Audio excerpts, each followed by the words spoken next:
Maigat Lascan Corla, and I want to thank the rural group for bringing this motion to the floor and for allowing us to have an opportunity to discuss carbon tax. Minister, I have to say I was very interested reading your response and listening to your response, but it was useful to be able to read it and the justification for the carbon tax, because the term behavioural change isn't mentioned once.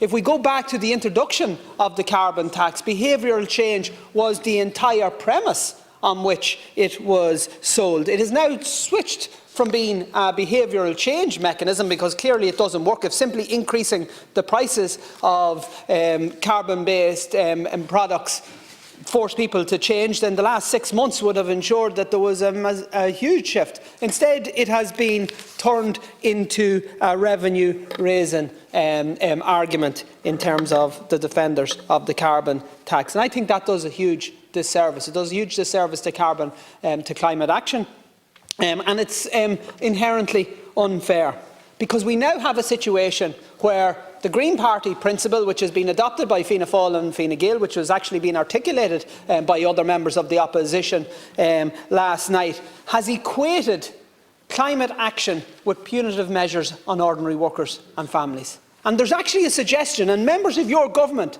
have said to us in Dáil debates and in TV and radio studios that if you oppose penalising workers and families through measures like the carbon tax, then you're opposed to climate action. And of course, there are others in the opposition who grasp onto that and who very cynically equate carbon budgets with carbon taxes, with climate, and that's so we've heard the argument that anybody who supports climate action targets in so facto supports carbon taxes, and that argument has been repeated here this morning, and that's not the case. So let me say again my fundamental and very strongly held belief that it is possible to reach our carbon taxes without giving people who have no alternative a kicking every single time. So this is how you deal with the big issues of the day, whether they're housing, whether it's health, whether it's climate action. You agree what needs to be done. You set out the things that we need to do, and we know what needs to be done in terms of renewables, in terms of retrofitting, in terms of transitioning away from fossil fuels. And then you set out how you fund it. What we've done here is turn that on its head.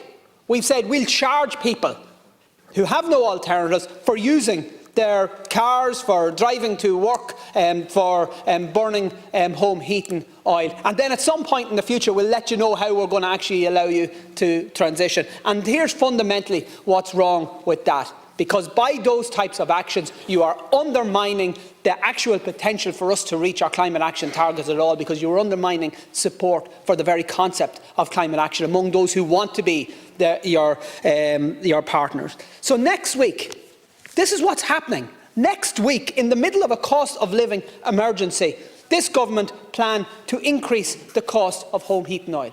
So people who are at the pin of their collar will be expected to pay more to heat their homes.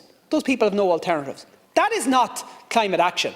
That will do nothing for the environment. All that will do is penalise those people who use home heating oil. In the same way as increasing the cost of motor fuel does nothing for somebody who has to drive to work and who can't afford a new car. The only thing increasing the cost of fuel does is make their lives more difficult. And again, that is unfair. So to my mind, to quote Eamon Ryan, to my mind, there is a better way, there is a fairer way, and there is a more credible way of achieving our climate action goals. But what this government have been consistently doing, and those cheerleaders of carbon taxes have been consistently doing, has actually been undermining the very objective for which they say they are committed to.